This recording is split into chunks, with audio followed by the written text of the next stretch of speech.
রাজু নস্করের একাধিক অবৈধ নির্মাণে গতকাল থেকে চলছে বুলডোজার। আজ একের পর এক রাজু নস্করের ঠিকানা সেখানে নোটিশ ঝোলানো হলো।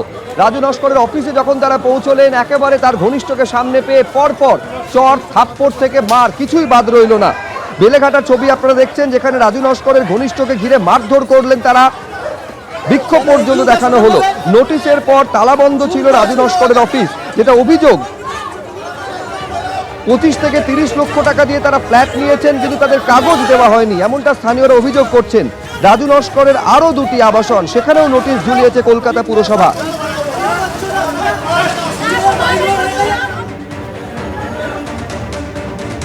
রাজু নস্করের অফিসের সামনে এই মুহূর্তে প্রচুর মানুষ যারা বিক্ষোভ দেখাচ্ছেন। তাদের বক্তব্য, তাদের কাছ থেকে 25 লাখ 30 লাখ টাকা নেওয়া হয়েছে, কিন্তু কাউকেই ফ্ল্যাট দেওয়া হলেও ফ্ল্যাটের সঙ্গে যে সরকারি রেজিস্ট্রি বা মিউটেশন সেগুলো করানো হয়নি। কিছুক্ষণ আগে রাজু নস্কর ঘনিষ্ঠ একজন, তিনি মোটর বাইক নিয়ে যাচ্ছিলেন, আচমকাই তার উপরে চড়া হন এই সমস্ত বিক্ষুব্ধ মানুষেরা, এবং তারা বলতে থাকেন রাজু নস্করই হচ্ছে বেলেঘাটার ত্রাস, রাজু নস্করের কথাই শেষ কথা।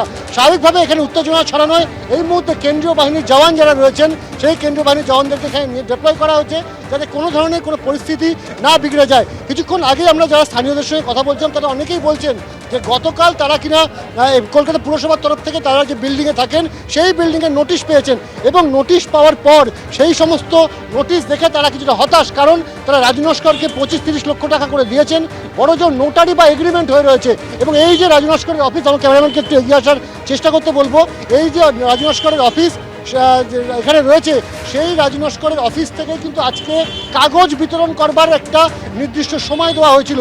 লালটু বলে একজন রাজু নস্কর ঘনিষ্ঠ, তিনি বলেছিলেন সকাল 11টা থেকে এই 1C ইস্ট কুলিয়া রোড এই রাজু নস্করের অফিস থেকেই নির্দিষ্টভাবে ওই যে প্রপার্টি, সেই প্রপার্টির কাগজ ডিস্ট্রিবিউট করা হবে।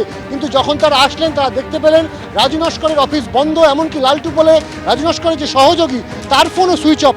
এরপরেই কিন্তু তারা ক্ষুব্ধ হয়ে ওঠেন, তারা বিক্ষোভ দেখান, এমনকি রাস্তায় পথ চলতি রাজু নস্কর ঘনিষ্ঠ একজনকে হাতের কাছে পেয়ে তাকে কিন্তু চত্থাপ্পড়েও মেরে দেন তারা। এবং তারা বলছেন যে রাজু নস্করই কিন্তু এখানে শেষ কথা, এবং সমস্ত বিষয় রাজু নস্কর এখানে যা করছে তার সমস্ত বিষয় সম্পর্কে ওয়াকিবহল স্থানীয় কাউন্সিলর থেকে বিধায়ক, সাংসদ প্রত্যেকে, এমনকি বেলেঘাটা থানাতে অভিযোগ জানিয়েও কোনো সুরাহা তারা পান না বলে অভিযোগ করছেন স্থানীয় বাসিন্দারা। ক্যামেরা প্রবীর সামন্তের সাথে জন্মান বিশ্বাস, এবিপি আনন্দ, কলকাতা।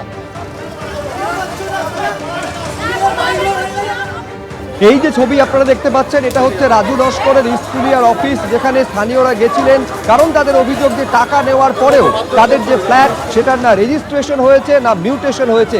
আজ তাদের সেখানে আসতে বলা হয়, কিন্তু অফিস ছিল তালাবন্ধ। তারপরে রাজু নস্করের ঘনিষ্ঠকে হাতের সামনে পেয়ে একেবারে চর থাপ্পড় থেকে মার কিছুই বাদ গেল না। বিক্ষোভ এই জায়গায় পৌঁছেছে স্থানীয়দের।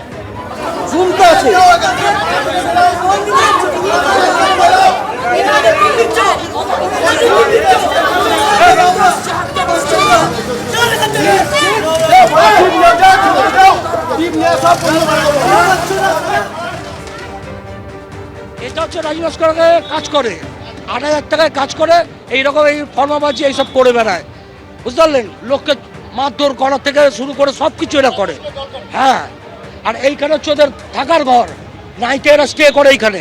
প্রত্যেকের জমি, আমার জমি কেড়ে নিয়েছে, আমার কিচেনগুলো 150 আমার 5.5 চাকাটা জমি কেড়ে নিয়েছে 6 লাখ টাকা দিয়ে আমরা নতুন কিনে এসেছি এই বিল্ডিংয়ে। দিনের পথের জমি নিয়ে নিয়েছে, প্রত্যেকের জমি, আমাদের জমিও। কারেন্ট অফ করে দিয়েছে 1 সপ্তাহ ধরে, 1 সপ্তাহ ধরে কারেন্ট অফ করে দিয়েছে, জমি নিয়ে নিয়েছে রাজু নস্কর। আমরা বলেছি দেবো না, আমাদের দোতলা বাড়ি করা ছিল, আমাদের জমি দেবে বলে রীতিমতো ঠেট করছে এবং কারেন্ট কেটে দিয়েছে। পুলিশে কোথায় যাবো? ওই তো পুলিশ। হ্যাঁ, অভিযোগ করেছিল, আমাকে মারধর করেছিল, 100 জন ছেলে নিয়েছে, 100 জন ছেলে নিয়েছে, আমাকে মারধর করেছিল।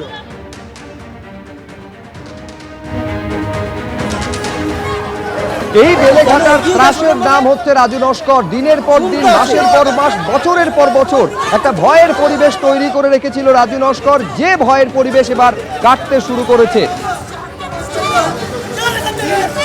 ভয় কাটছে, এবং সে কারণে রাজু ঘনিষ্ঠকে পড়তে হলো আজ জনরোষের সামনে। এবিপি আনন্দ, এগিয়ে থাকে, এগিয়ে রাখে।